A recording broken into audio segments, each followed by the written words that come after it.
It all started with a king. After defeating France and winning a ton of new land close to where some unsuspecting colonies were, King George decided to do what all good kings do: crap on their subjects until they get a little too feisty.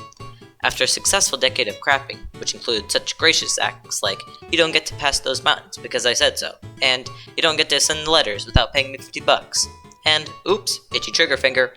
King G decided to stop a little until a rambunctious, hip, super cool group of educated white guys from the unsuspecting colonies that were being crapped on decided to send him some olives, and some branches, and a middle finger, to hopefully maintain peace, which worked until he threw it out the window in a hissy fit, just like how Massachusetts did not too earlier with some tea. Since that didn't work, and after shooting a bullet that was heard all around the world, those same guys, along with a bunch of other guys across the colonies, wrote and signed the Declaration of Independence, which outlines why they should have natural rights and why they shouldn't be crapped on, and if crapped on with representation instead of without, since no one wants to be crapped on without being represented. Soon after the war, and being independent, colonists were like, "Poopy, a government that isn't crap." So they decided to do the exact opposite and make the Articles of Confederation, which had so much suck that the amount of suck was so astronomically high that some dude named Dan Shea tried to get weapons from a bunker to overthrow the government because the government couldn't get him his war allowance. These articles were so bad that after like a decade, the same hip white dudes who did the declaration of "I don't want to be with you" needed to go into hiding to make sure the country they just beat up didn't laugh at them.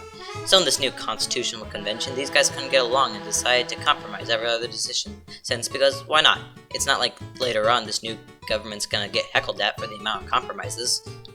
Representation got a makeover, that was pretty cool, and they talked about their weird cousin slavery for once, and once only. That won't bite them in the ass later.